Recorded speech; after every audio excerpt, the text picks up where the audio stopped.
الناس بوجوب الغسل، اغتسل فمات. فقال صلى الله عليه وسلم: قتلوه قتلهم الله، هلا سألوا إذا لم يعلموا. الحمد لله، وصلى الله وسلم على رسوله صلى الله عليه وعلى آله وصحبه، صلاة وسلاما دائمين إلى يوم الدين. أيها المشاهدون الكرام، أيتها المشاهدات الكريمات، السلام عليكم ورحمة الله وبركاته، وأهلا ومرحبا بكل الإخوة والأخوات معنا في هذا اللقاء وفي هذا البرنامج اليومي، برنامج الإفتاء هلا سألوا، الذي يأتيكم من قناة القرآن الكريم. نسعد بمرافقتكم محبة الإيمان والاستماع لما تتفضلون به، ويسعد صاحب الفضيلة الدكتور سعيد بويزري بالإجابة عن هذه الأسئلة والاستفسارات. باسمكم جميعا أرحب به في بداية ومطلع لقائنا. دكتور سعيد، السلام عليكم. وعليكم السلام ورحمة الله. مرحبا، الله يسلمك. حياكم الله يسلمك. إذن إخواني أخواتي، دائما كما عودناكم نسعد بالتواصل معكم بعد بيان موضوع لقاء اليوم الذي اخترناه لكم، وعلى الأرقام الهاتفية 021 39 42 42 أو 021 39 43 43. إن الوقت وعاء العمر إخواني أخواتي، من اغتنمه فقد اغتنم عمره وحياته، ومن أضاعه خسر الدنيا والآخرة.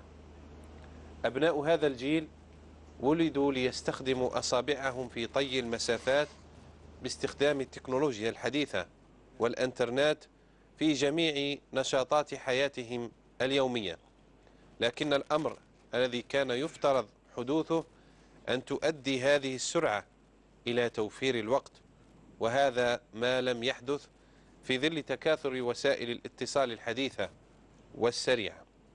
استطعنا أن نشتري وأن نتجول وأن نتراسل عبر الشبكة العالمية، لكن هذا الزخم أوصلنا إلى استنفاذ أوقاتنا. فعصر السرعة منحنا الفراغ الحقيقي، وأخذ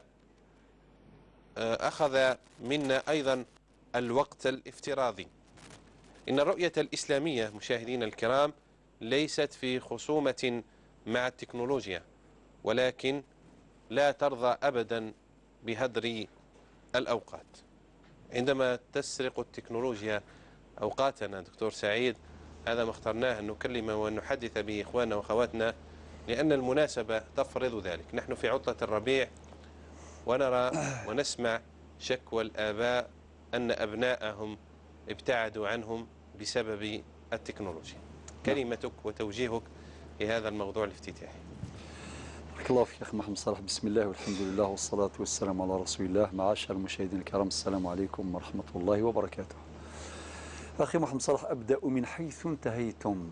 قلتم أن الرؤية الإسلامية ليست في خصومة، ليست في خصوم مع التكنولوجيا. أحسنتم. كلمة مختصرة هادفة هادية هادئة. بورك فيك. الله يبارك فيك. إنه ربما في مقدمة كلامكم قد يفهم أن الرؤية الإسلامية تخاصم التكنولوجيا، وهذا غير صحيح. بل الإسلام يدعو يقينا إلى الابتداع في هذا المجال، إلى الإنتاج وإلى الإبداع وإلى إعمال العقول بلا حدود في إنتاج ما يوفر الأوقات ويوفر الطاقات ويختزل المسافات. والتكنولوجيا هذه من مقاصدها أساسا أنها توفر الأوقات. إذا كان مثلا واحد زمان باش يروح يزور 5 من الناس أو يتصل بهم أو يبلغهم نبأ معينا يستغرق وقتا طويلا، ولكن الآن بالتكنولوجيا ممكن يعني يربح كثير من الأوقات. إذن لا شك أن التكنولوجيا من مقاصدها توفير الأوقات، من مقاصدها توفير الطاقات، من مقاصدها اختزال المسافات. والإسلام إذن لا يخاصم التكنولوجيا أبدا، ولكن التكنولوجيا وسائل. هذه الوسائل إذا أحسن استثمارها، إذا أحسن استخدامها، لا شك أن هذه التكنولوجيا تحقق مقاصدها، ونحن نوفر يعني أوقاتنا وطاقاتنا وإلى غيره، ونحقق أهدافنا. ولكن إذا أسأنا، إذا أساء أولادنا، إذا أساء هذا الجيل الجديد استخدام التكنولوجيا، لا شك كما قلتم في مقدمة الحديث أنه يؤدي إلى تبديد وهدر الطاقات وهدر الأوقات بلا حدود. ولا الوقت الذي كان يفترض أن تمنحنا الوقت الكافي. نعم. المتسع. ولكن للأسف الفراغ أصبح هناك فعلا فراغ، وفراغ هائل جدا. نبينا صلى الله عليه وسلم يقول في الحديث الشريف: نعمتان مغبون فيهما كثير من الناس، الصحة والفراغ. والفراغ أم العيوب. وربنا أمرنا في آية القرآن الكريم بأن نقرأ وأن نتعلم، ولكن أن تكون تلك القراءة متصلة بالله. اقرأ باسم ربك. والتكنولوجيا هي نتاج القراءة، هي نتاج العلم، نتاج المعرفة. طيب، ولكن هذه المعرفة، هذه الإنتاجات، هذه المنتوجات، هذه التكنولوجيات، إذا ربطناها بالله عز وجل، إذا ربطناها بالإيمان، لا شك أن هذه التكنولوجيا سنعمر بها ونبني بها ولا نهدم، ونجمع بها ولا نفرق، ونملأ بها أوقاتنا ونستثمرها استثمارا جيدا في الإنجازات المختلفة، وفي استثمار الأوقات، وفي توفير الطاقات وغيرها من المقاصد التي ذكرناها. الآن هذا الجيل الجديد للأسف الشديد تكنولوجيا تقرب البعيد وتبعد القريب. قد يجلس الأولاد، هذا إن جلسوا مع أسرهم، ولكن أفكارهم، أدمغتهم، رؤوسهم بعيدة تماما عن الجو العائلي. فقد يكون الولد أمام والديه، وقد يظهر أو يعني يوهمهما أنه يعني ينتبه إليهم وينصت إليهم، ولكن هو متصل بالعالم الخارجي الافتراضي، منشغل تماما. هذا من جهة. من جهة أخرى، ربما هذه القيم التي يعني يتشبع بها من خلال أسرته ومن خلال مدرسته ومسجده وهكذا، قد تدمر في لحظات. ما يبنيه المسجد والمدرسة والأسرة والمربون يعني ربما في ساعات وفي شهور، قد يدمر في ثواني يعني عديدة قليلة بالرسائل التي تأتي إلى هذا الإنسان، إلى هذا الشاب، إلى هذه الطفلة، إلى هذا البنت، إلى هذا الابن، من خلال هذه التكنولوجيا، من خلال الشبكة العالمية، شبكة التواصل الاجتماعي، يعني الانترنت. نعم. بجميع وسائله التي يوفرها للناس. لذلك في النهاية نجد هناك هدر للأوقات، الوقت الذي أمرنا بالحفاظ عليه. وقد سمعنا لحديث النبي صلى الله عليه وسلم: ونحن سنسأل عن أعمالنا وسنسأل عن أوقاتنا. في حديث آخر: إذا مات ابن آدم انقطع من العمل. لا، ليس هذا الحديث. حديث آخر يسأل عن أربع: إذا مات ابن آدم يعني لا تزول قدم عبد يوم القيامة حتى يسأل عن أربع. نعم. من هذه الأربع عن شبابه، يعني وركز، عن شبابه فيما أبلاه. وثاني الأمر الآخر عن عمره فيما أفناه. لماذا ركز الحديث على الشباب؟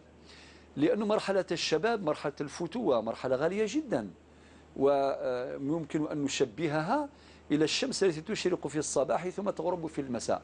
ففي الصباح تكون ضعيفة، وفي المساء تكون ضعيفة، ولكن تكون في أوج قوتها وضيائها وعطائها في وسط النهار. في وسط النهار تكون الشمس في أوج قوتها. فكذلك الشاب يعني يكون في مرحلة الشباب، مرحلة الفتوة، مرحلة القوة الذهنية العقلية الفكرية البدنية، هي هذه المرحلة الغالية جدا. فإذا ضاعت منه هذه المرحلة سيندم. لذلك يسأل هذا الإنسان عن شبابه فيما أبلاه. في حديث آخر النبي صلى الله عليه وسلم حينما جلس مع الصحابة الكرام قال: ماذا أنتم فاعلون لو طغى شبابكم وفسدت فتياتكم؟ قالوا: أو كائن ذلك يا رسول الله؟ قال: وأشد من ذلك سيكون، إلى آخر الحديث. لذلك مرحلة الشباب مرحلة مهمة جدا. ثم أعود إلى الحديث الأول، وعن عمره فيما أفناه. إذن سنسأل يوم القيامة عن أعمارنا. فهناك أناس الآن ضيعوا أعمارهم في هذه التكنولوجيا. لو كان نجيبوا مثلا إنسان اللي يرقد 8 ساعات في اليوم، يعني في 24 ساعة، إذا عاش 60 سنة معنى 20 سنة اللي هو ثلث 60 معناها 20 سنة نائم. كما ينام 8 ساعات في 24 ساعة يعني بمعدل الثلث، فإذا عاش 60 سنة فإنه فقد من عمره ثلث عمره في النوم. الآن مع التكنولوجيا نجد أناسا كثيرين يضيعون أوقاتهم لسنوات طويلة.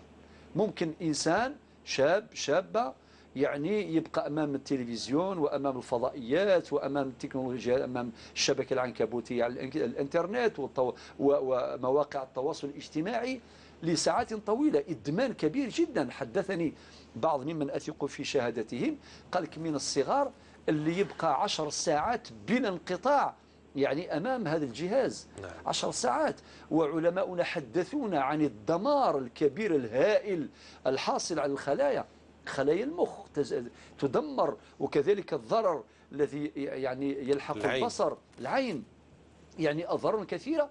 ثم الوقت اللي هو كما قال أحد العلماء، قال الوقت هو الحياة. ما هوش الوقت كالذهب إن لم تحرص عليه ذهب، لا، الوقت هو الحياة. وقد صدق العارف بالله الحسن البصري حينما قال يا ابن آدم إنما أنت أيام إذا ذهب يومك ذهب بعضك. يا ابن آدم إنما أنت أيام، يعني أعمارنا تتكون من مجموعة أيام، من مجموعة شهور، من مجموعة سنوات، ثم ينتهي هذا العمر مهما كان طويلا فهو قصير. ثم يقول يا ابن آدم إنما أنت أيام إذا ذهب يومك ذهب بعضك. إذا أخذنا في الحسبان بعض هذه المعاني لا شك أننا نستثمر هذه التكنولوجيا استثمارا حسنا بلا غلو، بلا تطرف، بلا إفراط ولا تفريط. فإذا تجاوز الأمر حده انقلب إلى ضده. وبالاستخدام السيء، الاستعمال السيء للتكنولوجيا لا شك أن هناك نتائج سلبية كثيرا تنتج عن ذلك. فحياتنا أقصر من أن نقصرها. أكتفي بهذا. بارك الله فيك، شكرا جزيلا دكتور سعيد على هذا البيان وهذا التوضيح. إذا نأمل ونرجو من الله أن ننتفع ونستفيد من أوقات فراغنا وأن نملأها بما يرضي الرحمن عنا. إذا نبدأ في استقبال المكالمات. من بومرداس معنا المتصلة فاطمة الزهراء. فاطمة الزهراء السلام عليكم، تفضلي. نعم يا فاطمة الزهراء. على هذه الحصة الرائعة. الله يبارك فيك، والشكر لك أيضا على التواصل والتفاعل. أشكر أستاذي أستاذ بوزري. الله يسلمك، مرحبا، أهلا وسهلا. عندي سؤال. تفضلي. تفضلي يا فاطمة، تفضلي. حبيت أولا نوجه الرحمة لأخي اللي مات ما عندوش بزاف. رحمة الله عليه. الله يرحمه. ونحبكم تدعوا له أيضا. إن شاء الله. الله يرحمه برحمته الواسعة. نعم. حبيت كي نروحوا للقبر عنده هل يجوز نقراوا له القرآن ولا لا؟ نعم. هذا السؤال الأول. واضح إن شاء الله. السؤال الثاني حبيت نعرف كي يكون واحد ناذر النذر هل يجوز له هل واجب عليه أنه ينفذه؟ هل واجب عليه أنه ينفذه؟ نعم. هذا ما كان، ودعونا معكم ربي يعاونكم. وإياك، شكرا يا سيدة فاطمة، بارك الله فيك. معنا أمال من قسنطينة. نعم سيدة أمال. ألو. نعم. السلام عليكم. وعليكم السلام ورحمة الله. السلام عليكم يا شيخ الإسلام، واش راكم لاباس؟ عليكم السلام ورحمة الله. الحمد لله، شكرا لله. الحمد لله. أساتذتي عندي السؤال الأول يقول صلاة الضحى. أنا دائما صليت صلاة الضحى 2 وخطرات نصلي 4 خطرات 6 كل خطرة كيفاه، وساعات 8 يعني دائما 8. شكون يعني هل ندي الأجر على 4 ولا على 5 ولا على 8 ولا على 6 كيف يعني شغل؟ حبيت نعرف يعني الاجر كيف كيف، ولا لازم عندي يعني كما نقولوا مثلا عندي 4 دائما لازم دائما ونحافظ عليهم؟ واضح ان شاء الله. معليش. والسؤال الثاني معليش عندي 3 اسئله اذا امكن. تفضلي. كي نروح نزور الميت في القبر، اي صوره تنفع الميت؟ شنو صوره تنفع الميت كما يقولوا؟ هل الملك ولا ياسين ولا الاخلاص ولا يعني حبيت نعرف واش من صوره. نعم. السؤال الثاني يا استاذ، السؤال الثالث يا استاذ، حبيت نعرف برك، يعني انا دوكا عندي قاعده انا نصلي النهار تاع القضاء، النهار دائما نصليه يا اخي، نصلي نهار القضاء دائما، والنوافل ثاني مانيش حابه نخسرهم. حبيت نعرف يعني واش هي اللي تفيدني، هل نحبس نهار تاع القضاء النوافل ونصلي 3 ايام تاع القضاء، ولا نصلي نهار تاع القضاء ومعاه النوافل؟ يعني اذا امكن افيدوني. واضح. ونفع الله بكم الاسلام والمسلمين استاذ. امين. شكرا يا امال. شكرا سيده امال، بارك الله فيك. مع السلامه. من ولايه سيدي بالعباس امال. نعم. السلام عليكم شيخنا. وعليكم السلام ورحمه الله. شيخنا بغيت نسقسي سؤال لاني حيرة بزاف، نتمنى ان شاء الله تفسروا لي. انا كنت مريضه، كنت اونسيت مولات 5 شهور. نعم. الطبيب كي مشيت نفوت، كنت شويه مريضه، مشيت نفوت في المستشفى. كي مشيت نفوت في المستشفى الممرضه في اثناء الفحص تعرضت باش الماء تاع البيبي طاح نزل. الممرضه هي تعرضت لي كيما هاك. قال لي الطبيب قعدي لك تقعدي على ظهرك حتى بالك نوصلوا البيبي حتى ل 7 شهور. سبب سقوط الحمل ما هو؟ انا كنت حسيت روحي انا شويه مريضه، مشيت نفوت. كي مشيت نفوت عند الطبيبه في المستشفى، الممرضه هي من اثناء الفحص خلت الماء تاع البيبي يهود، نزل الماء تاع البيبي بقلبه حي، صح الماء قاعد ينشف منه. نعم. فهمتني شيخنا؟ وسؤالك الان يا امل ما هو السؤال؟ من الطبيب قال لي قعدي على ظهرك، قعدت قريب 20 يوم. من بعدها بلا ما نحس تفحت الطفل. انا الحمل تاعي الاول ما كنتش نعرف كيفاش زعما كيفاش المراه تولد وكاع. تفحت الطفل كي تفحته طاح حي. ايه كي طاح حي مانيش عارف اسكو انا اللي تثبت في القتل تاعو، مانيش عارف اسكو عندي ندر باش اللي ندير كفاره. ما على باليش، راني حايره بزاف، راني خاطرش ما نرقدش في الليل كي نخمم في هذا الشيء. وبغيت نسقسي سؤال، انا كي طالبت به، كي فطنت وطالبت به قلت لهم عطوني البس، قالوا لي مات. واضح يا اختي امل. واضح. 5 شهور. واضح ان شاء الله. بغيت نعرف هذا مكان. وشكرا على هذه الحصه. نعم. السلام عليكم. شكرا. حنان من ولايه الجلفه. السلام عليكم. وعليك السلام يا حنان. استاذ احنا نختصر لك انا على السؤال تاعي. انا راجلي يخدم في الحلال لاباس عليه الحمد لله، وعنده خوه يسكن في مغنيه، وقالوا زعما باش تجيني، وخوه تاجر مخدرات. درك هو راه رايح يروح لبلادو، مي انا مانيش حاوس نروح معاه، مانيش حاوس ناكل الحرام. انا دوك اعطوني رايكم، واش نتبعوه ولا نبقى في رايي؟ باسكو انا عندي داري لاباس عليا الحمد لله، ما يخاصني والو. زعما السؤال برك تاعي واش نتبعوه ولا نروح معاه ولا ما نمشيش معاه؟ تقول حرام تاجر مخدرات. يخدم معاه ولا لا؟ مش يخدم معاه، زعما كيما نقول راح يبدا بمال حرام، يدير حاجه بمال حرام. راح يدخلوا في شراكه. يدخلوا في شراكه بمال حرام. مال حرام تاع الطرف الثاني. وهذا وهذا العمل عمل حلال مباح. ماهوش عمل كيما نقولوا راح يعمر له كيما نقولوا حانوت هذايا بمال حرام. نعم. واضح يا حنان. شكرا، ربي يحفظك. مع السلامه. نروح معاه ولا ما نروحش معاه؟ نجاوبوك بعد قليل ان شاء الله. عندي 3 اولاد معاه. ربي يكبرهم على طاعته ان شاء الله. ان شاء الله. امين يا ربي. امين. شكرا يا حنان. نعم. اخر اتصال. نعم. محمد من ولايه الجلفه. السلام عليكم. وعليكم السلام ورحمه الله. محمد معك من الجلفه. مرحبا بك يا محمد. نعم. تفضل سيدي. تفضل. معك الزوجه نتاع. تفضل اخي. نعم يا محمد تفضل نسمع في سؤالك. نعم. السلام عليكم. لا نتواصل جيدا مع محمد يا يونس. إذا نبدأ في الإجابة. نعم إذا نبدأ في الإجابة ومع الأسئلة الواردة دكتور سعيد. قبل ذلك في حمزة على الهاتف. حمزة من تسمسيلت. حمزة ونجيب إن شاء الله. أخ حمزة تفضل. السلام عليكم. وعليك السلام يا حمزة. سلام صالح والسلام عليكم وعلى سلمنا على الشيخ بوزيدي. مرحبا أخي مرحبا. علي بويزري. مرحبا أهلا وسهلا.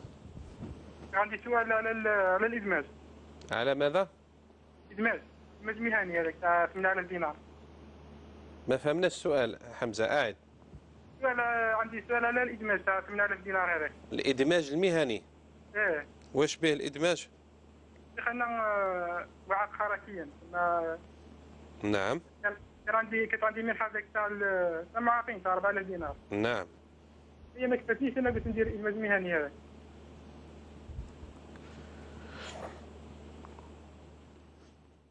تريد الإقبال على الإدماج المهني. السؤال هنا ذكرني إدماج مهني. راك في الإدماج المهني. المشكلة تاعو تخلص وما تخدم. يعني راك تخلص وما تخدمش. كيفاش خدمة كاع ما عيطونا ما كان خدمة كاع. وراهم يبعثوا لك في الراتب. ايه راتب كاين بصح ما الخدمة بكاش ما عطيليش التعيين كاع. نعم. وسمعت عندكم باللي الإدماج هذا حرام تزيد دراهم وما تخدمش المقابل هذيك. حبس لا نكمل في الإدماج ولا نرجع تاع المنحة تاعي تاع المعاقين. واضح يا حمزة واضح. هذا السؤال شيخ. السؤال واضح. ماذا بك السؤال ماذا بيا الشيخ يحدد لي ديرك نحبس نكمل. واضح إن شاء الله. بارك الله فيك. بالسلامة شكرا جزيلا. إذا دكتور نبدأ بالأسئلة الواردة إلى البرنامج. أخونا محمد من بوفاريك يسأل عن حكم بيع العربون. نعم يا أخي محمد من بوفاريك. معروف في حديث النبي صلى الله عليه وسلم أنه نهى عن بيع العربون، وفي رواية أخرى نهى عن بيع العربان. هكذا قال النبي صلى الله عليه وسلم. عليه الصلاة والسلام. الفقهاء حينما نظروا في هذه المعاملة البيع عن طريق العربون حصل خلاف بين الفقهاء. جمهور الفقهاء قالوا بعدم الجواز، يعني أخذ ذلك العربون، يعني من الحج التي ذكروها أنه أكل للمال بالباطل، أكل للمال بالباطل. ولكن نجد الحنابلة عندهم رأي آخر، رأي مخالف. قالوا بجواز أخذ هذا العربون لعدة حجج، لعدة أسباب، منها أن الأصل في العقود اللزوم. الأصل في العقود اللزوم، مادام هناك إيجاب من طرف وقبول من طرف آخر، والإيجاب هو الإرادة الأولى الصادرة من الطرف الأول بغية إحداث أثر شرعي. يجي واحد يقول بيع لي هذه السيارة، بيع لي هذه السيارة أو هذا الحانوت ولا هذا القطعة الأرضية، ولا هذا يسمى إيجاب بمبلغ كذا، مبلغ مثلا 70 مليون سنتيم. والطرف الثاني يقول قبلت، رضيت، وافقت. كي يقول هذا الكلام يكفي، معنى هذا يسمى القبول. القبول في التعريف نتاعو الفقهي هو الإرادة الثانية، الإرادة الصادرة من الطرف الثاني الموافقة لمضمون الإيجاب في المحل وفي الثمن. يعني يقول وافقت باش نشري منك هذه السيارة ب70 مليون كيما قال الأول قال الثاني. ما يقولوش مثلا وافقت باش نشري هذه السيارة ب40 مليون، لا، هنا القبول هذا يخالف مضمون الإيجاب. ولا هذاك الموجب عرض سيارة معينة يعني والثاني القابل أو المشتري ذكر سيارة أخرى، هنا لا يتم، ما كانش عقد. كي يكون توافق بين مضموني الإيجاب والقبول، هذه الصيغة بها يبرم العقد، بها يتم العقد. لذلك الفقهاء قالوا الأصل في العقود اللزوم. منين نخذوا هذه القاعدة؟ من قوله تعالى في سورة المائدة: يا أيها الذين آمنوا أوفوا بالعقود. هذه الآية الأولى من سورة المائدة، يا أيها الذين آمنوا أوفوا بالعقود. واستنبط الفقهاء أيضا قاعدة أخرى مفادها الوفاء بالالتزامات. هذه الآية نجيب لها آية أخرى في سورة قاف الآية 18، رب يقول: ما يلفظ من قول إلا لديه رقيب عتيد. خرجت كلمة، وهذه الكلمة تؤثر، تنتج أثرا. والعلماء أيضا قالوا أن العقود تبرم بألفاظ اللافظين. الأصل هو هذا، الكلام مقابل الكلام وينتج العقد. ويبقى ذلك التوثيق وهذيك الأمور كامل تاع تسجيل العقود وكذا في نقل الملكيات، هذا كله دخل في باب المصالح المرسلة في الفقه الإسلامي. اسمح لي محمد صاحب بينت المسألة باش نكونوا على الصورة. باش الآن رأي الحنابلة قال لك الأصل في العقود اللزوم. الأمر الثاني أن البائع حبس الشيء المبيع لفائدة المشتري. راح الإنسان للسوق باش يبيع السيارة نتاعو، وبعدين جاء المشتري وتفاهم معاه، والمشتري عطاله عربون، عطاله مليون، 2 ملايين، 3، ولاش عطاله؟ طيب هذا إذن جزء من الثمن. وهذاك البائع خرج من السوق على أساس أنه خلاص السيارة نتاعو تباعت، فقد حبسها لفائدة المشتري. وكي يجي للدار يقول له السيارة، يقول خلاص بعتها، هو عطالي عربون، ويتصرف هذاك العربون عادي لأنه جزء من الثمن. وجابوا الحجة الثالثة، قال لك تفويت فرصة البيع. يعني هذاك المشتري ماشي بعد يومين 3 أيام يندم، يقول له لا هذاك البيع ما تمش، رجع لي العربون. من هنا هذه بعض الحجج، ما حبيش نطول. قال الفقهاء الحنابلة أنه يجوز أخذ العربون. لذلك نقول لك الرأي الذي اقتنعنا به هو جواز أخذ هذا العربون إذا كان بهذه الطريقة كما شرحناها، ولكن ننصح برده، ورده من مكارم الأخلاق. بارك الله فيك. رده وهذا من مكارم الأخلاق. نعم. عبد السلام يسأل عن حكم التخليل بين الأصابع في الوضوء. نعم، في حديث النبي عليه الصلاة والسلام صريح أخرجه الإمام الترمذي: إذا توضأت فخلل الأصابع أو بين الأصابع، بمعنى. لذلك قال العلماء الأصل في ذلك الوجوب، واجب، اعتمادا على هذا الحديث. وطبعا كنرجعوا إلى سورة المائدة مرة أخرى، الآية 6، رب يقول: وامسحوا برؤوسكم، بعدين يقول: وأرجلكم إلى الكعبين. لذلك غسل الرجلين هذا فرض، غسل الرجلين فرض، والتخليل بين الأصابع واجب لهذا الحديث. ومراعاة ما ذكره النبي عليه الصلاة والسلام في حديث أخرجه الإمام مالك: ويل للأعقاب من النار. ربي قال: وأرجلكم إلى الكعبين، يعني الكعبان هما العظمان البارزان يعني في الرجلين. إذن ربي قال: وأرجلكم إلى الكعبين. شفوا عليها الآية 6 من سورة المائدة. وحديث أخرجه، هناك حديث أخرجه الإمام مالك في موطئه: ويل للأعقاب من النار. عليها الأعقاب. وفي حديث آخر أيضا أخرجه الإمام الترمذي قال: ويل للأعقاب وبطون الأقدام من النار. يعني هناك إضافة. بالمناسبة هذه من القواعد المنهجية في التعامل مع الحديث النبوي، أن واحد يجمع جميع الأحاديث باش نخرجوا الحكم يعني النهائي. الحديث نتاع الموطأ الإمام مالك: ويل للأعقاب من النار. وحديث آخر أخرجه الإمام الترمذي: ويل للأعقاب وبطون الأقدام من النار.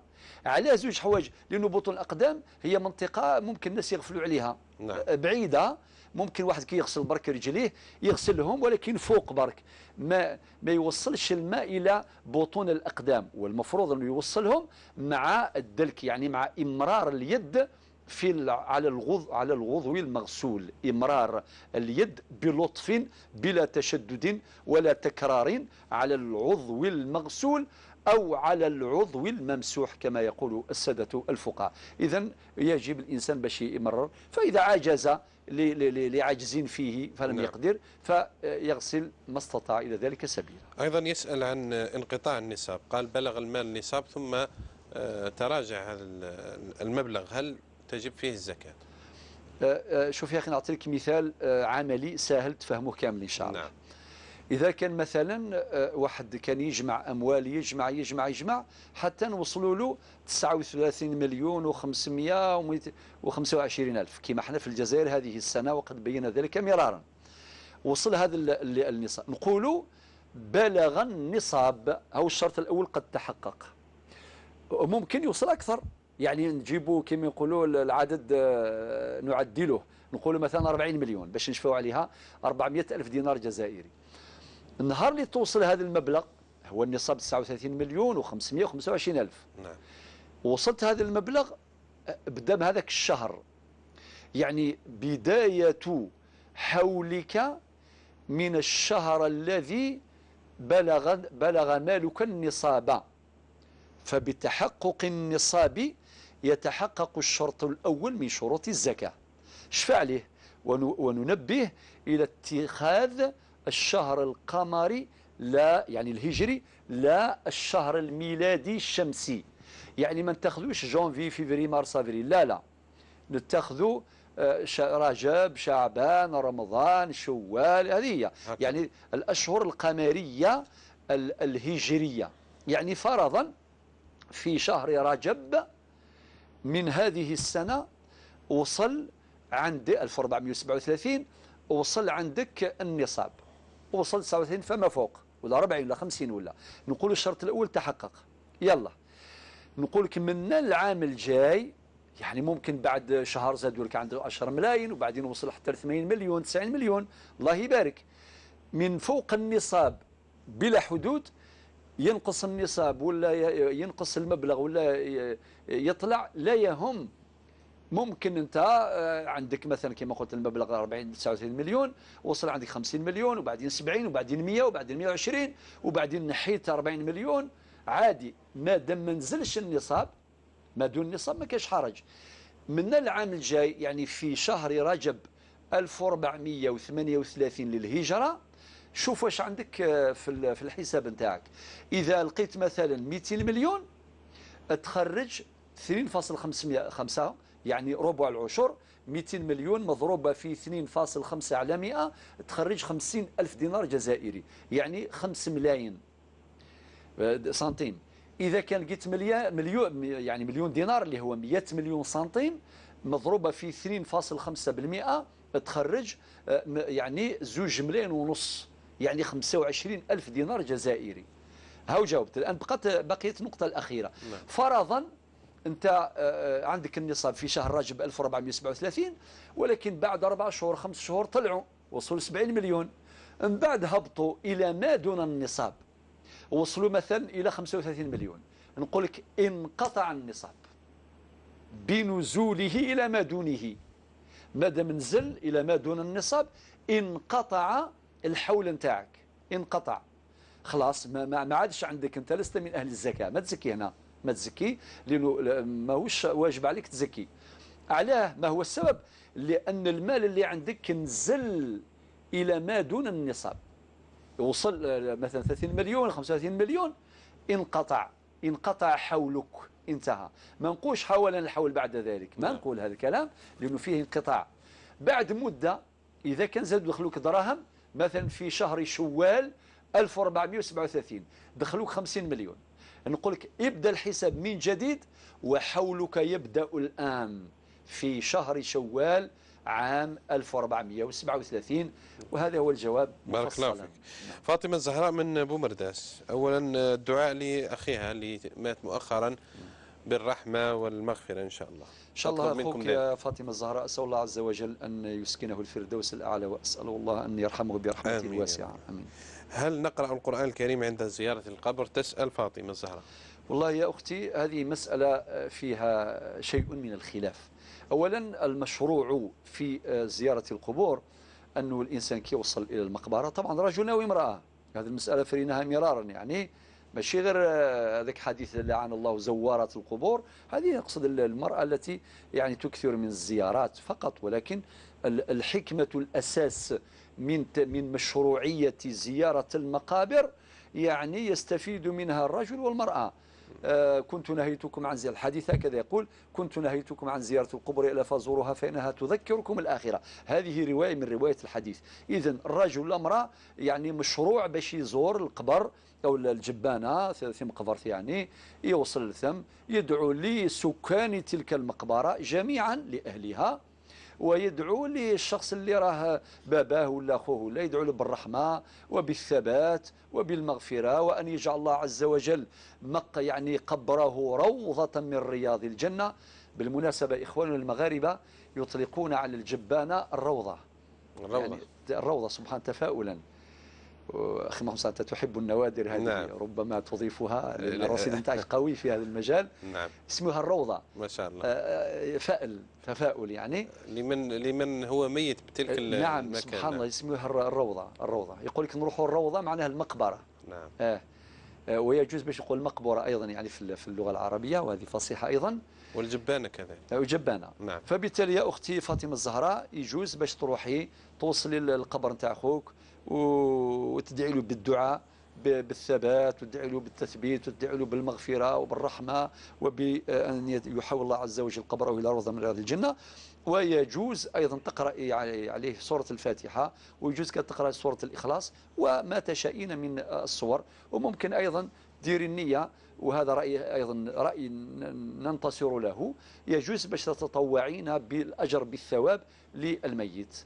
اللهم تقبل أجر ما قرأت عن فلان، نسأل الله أن يرحمه برحمته الواسعة. آمين. من نذر نذرا هل يجب الوفاء به؟ نعم. تسأل فاطمة.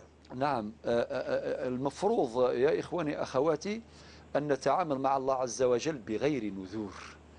يعني ربي قال: وقال ربكم ادعوني أستجيب لكم. على الإنسان لازم يدروح في الضيق، وكثير من الناس يضعون أنفسهم في حرج، والحرج مرفوع شرعا لقوله تعالى: وما جعل عليكم في الدين من حرج. يعني الحرج مرفوع. أحيانا الإنسان ينذر أشياء بأشياء لا يقدر عليها. يقول مثلا: إذا قدر الله الشفاء لابني أو إما أمي أو أختي أو كذا، نصوم كل الدهر كله أو العام كله، بعدين ما يقدرش. وكان اللي ينذر باش ينفق أموال كبيرة باهظة جدا لا يقدر عليها، وربي قال: وما جعل عليكم في الدين من حرج يريد الله أن يخفف. في آية أخرى: يريد الله أن يخفف عنكم وخلق الإنسان ضعيفا. هذا هو المطلوب. الإنسان يدعو الله عز وجل والسلام، ماشي نقول أعطينا نعطي لك، ليس هكذا. ولكن في حالة وقوع النذر وجب الوفاء به. إذا كان واحد نذر لربي سبحانه يقول ندير كذا وكذا وكذا، في حالة ما إذا تحقق كذا وكذا يجب الوفاء بالنذر. وقد ذكرنا قوله تعالى في سورة القاف الآية 18: ما يلفظ من قول إلا لديه رقيب عتيد. نعم. بارك الله فيك. بالنسبة لسؤال أمان من قسنطينة عن صلاة الضحى، قالت في الغالب تصلي ركعتين وأحيانا 4 أو 6 إلى 8 ركعات، فأيهما أفضل؟ الله يبارك. كلما تعددت الركعات كلما كان الأجر أكبر. نعم. لأنه كما درتي هذا هو الصحيح، لأنه صلاة الضحى ممكن واحد يصلي ركعتين ولا 4 ولا 6 ولا 8 أحيانا. نعم. يعني أقل عدد هو 2 وأقصى عدد 8 ركعات. كما راكي ديري ممتاز جدا. فإذا كان لمست من نفسك القوة والقدرة وكذلك الوقت الكافي صلي 8 ركعات. ما قدرتيش 6، ما قدرتيش 4، ما قدرتيش ولا يكون 2. وإذا كان عندك نهار ما ربما الظروف ما ساعدتكش ما تصليش. بعض الناس أخي محمد صلاح يعتقدون اللي يصلي الضحى مع لازم يصلي دائما. نعم. خاطئ. إلا مثلا يتظل ثظري ثمطحان أو الضحى ماشي دغا مكوله ساتي الظل ما يزمر هذه الظل مور يزمر يتظلرها يزمر هذه الظل مر يوثنتي كتيوم بفريد هذه السمانة من بعد ولي تظلرها. ما إلا يزمر يزل 3 ركعات من 4 6 8 يعني العد الأقصى كما راكي درتي الله يبارك. وطبعا أجرك يكبر مع تعدد الركعات. نسأل الله لك القبول. أي سورة تنفع الميت عند الزيارة؟ ذكرنا هكذا سورة الفاتحة يعني طيبة. يعني سورة الفاتحة أولا سورة الفاتحة عندها أسماء كثيرة، تسمى أم الكتاب، تسمى الفاتحة، تسمى الشافية، تسمى الكافية، وتسمى الصلاة أيضا. من أسماء الفاتحة الصلاة. يعني شوف فضل هذه السورة، سورة الفاتحة الله يبارك، أم الكتاب، يعني الشافية، الكافية، الصلاة، المنجية. لذلك هذا سورة الفاتحة مليحة يعني تقرأ يعني في القبر، وكذلك سورة الإخلاص أيضا، وبعض العلماء ذكروا صور أخرى. نعم. الأخت أما لها يوم قضاء الفوائت، ولها أيضا تريد المحافظة على النوافل. نعم. كيف تجمع بين القضاء وبين المحافظة على النوافل؟ والله إذا جمعت بين القضاء والنوافل فقد جمعت بين حسنيين. يعني وحنا عارفين دائما الفتاوى تصدر من هذا المنبر أن ذمة الإنسان تكون مشغولة بالصلاة التي لم يؤديها فيما سبق منذ يعني بلوغه سن التكليف، فصار مكلفا فتجري عليه أحكام المكلفين. من هذاك النهار ذمة الإنسان مشغولة بالصلاة. لذلك ندعو دائما وباستمرار إلى قضاء الفوائت، ولكن قضاء الفوائت بعدة وسائل وطرق تعرفونها جميعا. إما كل إنسان يقرأ يعني يقضي يوم واحد كما تفعلين، لكل صلاة حاضرة تقضي صلاة فائتة وهكذا، أو في أي وقت عندي عندك وقت مثلا تنوضي وتصلي نهار كامل، الصبح الفريضة، الظهر، العصر، المغرب، العشاء، أو تبدأين من الظهر، لأن صلاة الظهر أول صلاة صلاها النبي عليه الصلاة والسلام مع جبريل، لذلك تسمى صلاة الظهر، فهي أول صلاة ظهرت. وتسمى لهذا السبب أيضا كون هذه الصلاة تصلى في الظهيرة. إذن ممكن تبدأي الظهر، العصر، المغرب، العشاء الصبح، أو الصبح الظهر، العصر، المغرب، العشاء. هاو قضيتي نهار، قدرتي نهارين، الله يبارك. وأنت أحسنت يا أختي أمال بارك الله فيك، أنك أيضا مع القضاء راكي تحافظي على النوافل، حافظي على الرواتب التي هي متعلقة بالفرائض. تعرفي مثلا قبل الظهر تصلي ركعتين أو 4 ركعات، بعد الظهر ركعتين أو 4 ركعات، وهكذا. يعني كتحافظي على الرواتب ما شاء الله في حدود الطاقة والإمكان، وتحافظي على بعض النوافل ما تيسر. إذا كان كل يوم ولو كان عندك ركعتين في الرصيد نتاعك نافلة، وعندك الصلوات الحاضرة، وعندك كذلك قضاء يوم واحد، يساعدك. يعني راكي ممتازة جدا، وكلما اجتهدت كلما نلت الدرجات العلى. الله الموفق والمستعان. أمال من سيدي بالعباس، استمعت إلى مسألة يا دكتور، فهل عليها كفارة القتل الخطأ؟ لا يا أختي أمال، حسب المعطى من سيدي بالعباس، حسب المعطيات اللي سمعناها ما عندكش. أولا أنت قلت لا أعرف موضوع الإنجاب وكذا وكذا، والممرضة إلى آخره قامت بذلك العمل، باش ما نحكيوش كاع واش قلتي. ما عندك لا كفارة ولا شيء، ولكن في مثل الظروف ننصح بالتوبة بينك وبين ربك فقط، أنت وتلك الممرضة. لأنه بين قوسين بالنسبة للممرضين والممرضات والأطباء والطبيبات الجميع مطالب ببذل عناية لا بتحقيق غاية.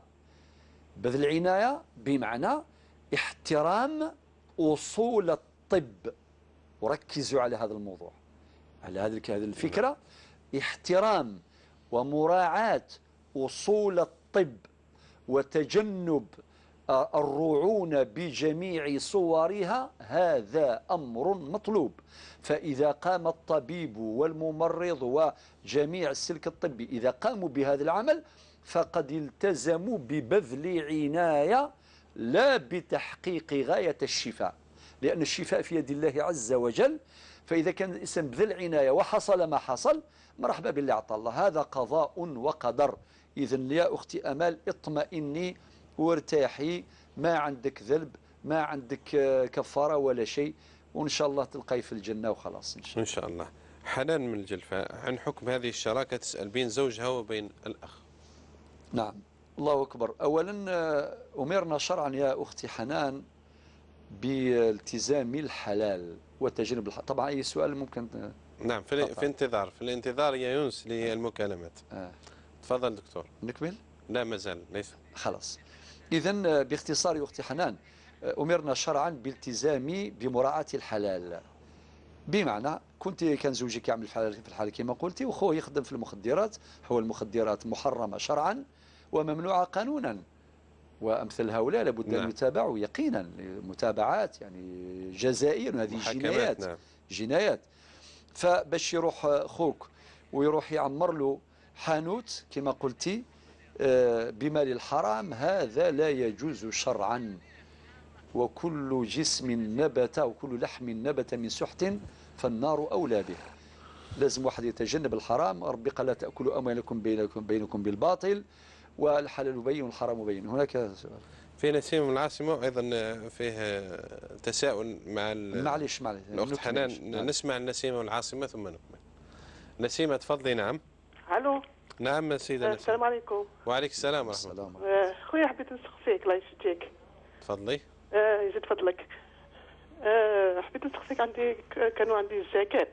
عندك الزكاة. نعم. وكاينه وحده مريضه تجي على برا تجيب وليدها مايو. نعم.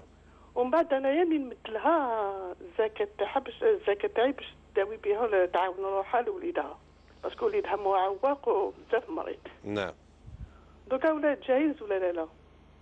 ومديت كانيت الوحده وباش الوحده باش تمدهم، انا ما نعرفش في الحومتي، ما نعرفش الفقراء، مديتهم الوحده وعندها صاحبتها ما رايحين يمدوا لها السكنه، ماشي لا ديال هذيك تاع الدوله.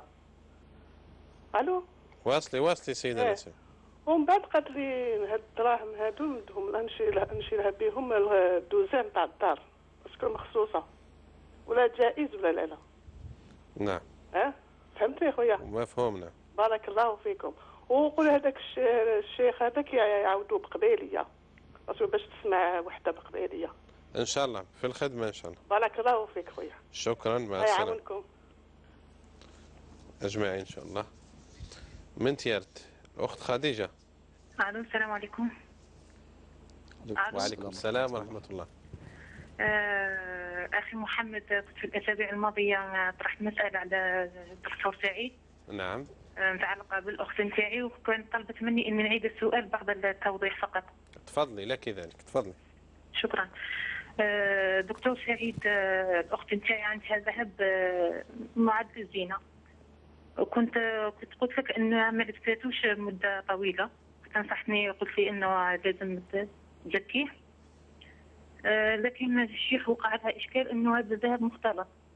كاين ذهب تلبسه دائما ناحيه خلاص، وكاين ذهب شريته مؤخرا يعني ازيد من سنه ما لبستوش اطلاقا، وكاين ذهب كانت تطول كي تلبسه تقعد عامين 3 4 حتى 5 سنين وتعاود ثاني تلبسه. دونك هنايا ما عرفتش اي ذهب اللي تزكيه. هذا السؤال الاول. السؤال الثاني، هي ما على بالهاش متى بلغ النصاب، زعما كان تشري على جال تلبس، دونك ما على بالهاش وين بلغ النصاب، فهي تسائل من اي سنه تبدا الزكاه. والسؤال الثالث، هي تريد الاحتفاظ به للزينه مستقبلا، هل تبقى تزكيه ام لا؟ نعم. وعندي طلب نطلبه من الشيخ سعيد ان امكن، كيفيه حساب نصاب الذهب نقدا بالاشهر الميلاديه، وايضا حابه نعرف نصاب السنوات من تاع الذهب بالطبع من 2007 حتى السنه الحاليه. مقدار النصاب من سنه 2007 حتى السنه الحاليه. هي شيخ هي في اعتقادها انه سمعت انه الذهب لو كان ما يتلبش خلال سنه، بمعنى ما يتلبش ولا مره، يصبح وعاء للزكاه. هذه سمعتها. عندها ذهب هذا فايت 85 جرام. فايت يفوق. فايت بتاع مختلط كما انا خبرتك. فيه اللي المعد للزينه وفيه المدخر. لا اخي محمد، هو كامل معد للزينه، فقط كاين اللي ما تنحيش خلاص دائما لابساته، وكاين اللي تطول يعني تقعد سنوات ومن بعد ترجع تلبسه في مناسبات معينه. نعم. وكاين الذهب شريته مؤخرا ازيد من سنه، كان الاب الوالد تاعنا ميت الله يرحمه بس ما لبساتش، دونك هي راهي تحاول تسقي وين هو الذهب اللي تزكي في هذه الحاله. سؤالك واضح يا خديجه. شكرا اخي، مع السلامه. يجازيكم ان شاء الله ربي شو نقولوا مزيد من الاستمرار ان شاء الله والنجاح. شكرا. ان شاء الله لنا ولكم ان شاء الله. بارك الله فيك سيده خديجه. شكرا. إذا نواصل مع نسيمة من لا قبل ذلك حنان من الجلفة. دكتور، أصبح اتهام الناس اليوم بين الظن واليقين.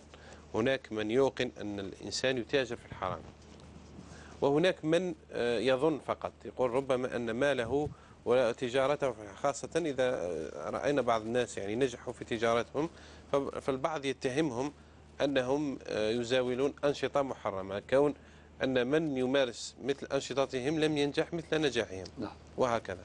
بارك الله فيك، سؤال مهم جدا أخي محمد صالح، يتم هذا الموضوع. نعم. أولا العبرة باليقين، بمعنى لا يجوز أن تبنى تصرفاتنا وأحكامنا ومواقفنا على الظن. الظن لا، الشرع قال، ربي قال في القرآن الكريم فتبينوا أن تصيبوا قوما بجهالة فتصبحوا على ما فعلتم نادمين. اتهام الناجحين نعم. في تجارتهم بأن ما لهم من حرام هذه تهمة باطلة، لأنه أحيانا بعض الناس يلقوا هذه التهم لتعطيل هذه التجارة، للتشويش على هؤلاء التجار الناجحين. والآن للأسف يعني الكلمة سمعنا قبل حين في سورة قاف ما يلفظ من قول إلا لديه رقيب عتيد، الذي يعني يستوعب مقاصد هذه الآية. لا يتهم الناس الأبرياء بغير دليل. الأصل براءة الذمة، يعني مما استنبطه فقهاؤنا من هذه الآية ومن غيرها من نصوص في الكتاب والسنة، قاعدة الأصل براءة الذمة.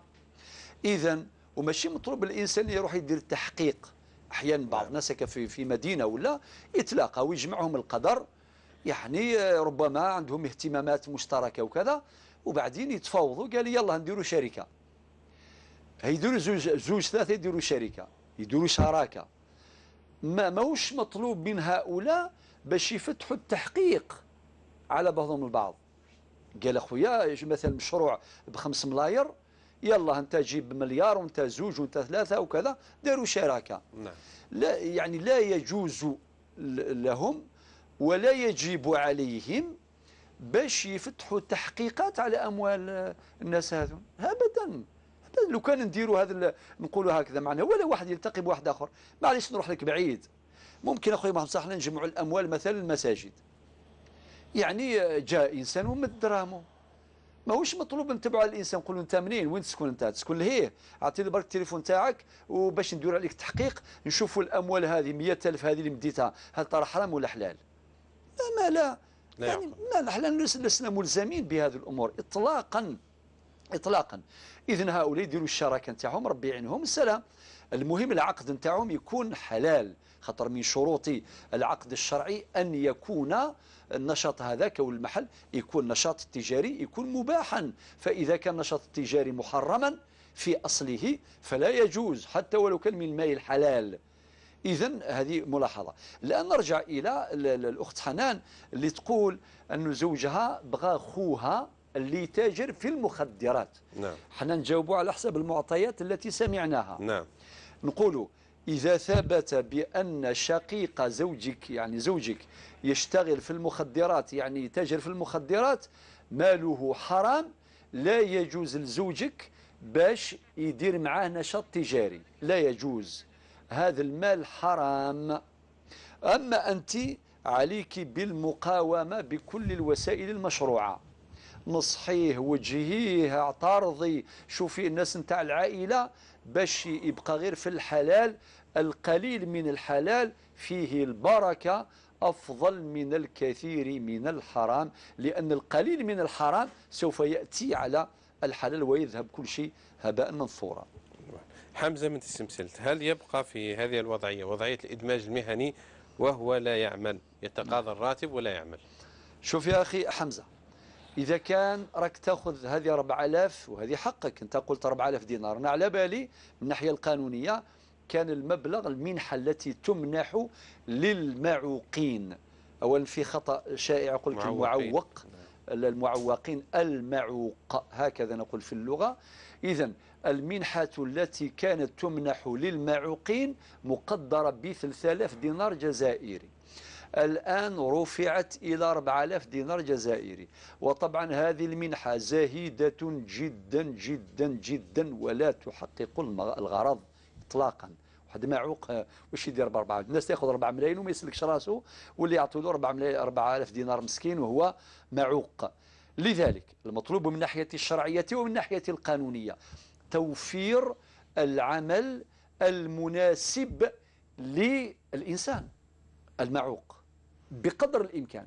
وإذا كان عاجزا ما يقدرش، العجز نتاعو ما يسمحلوش باش يؤدي أي عمل، هنا من ناحية الشرعية تتكفل به الدولة، يعني من ناحية الشرعية تتكفل، ولا من ناحية الدستورية، يعني الدستور الجزائري يضمن الحياة الكريمة للمعوق. إذن يا أخي حمزة، إذا كان 4000 هذه تأخذها لكونك معوقا، هذه منحة.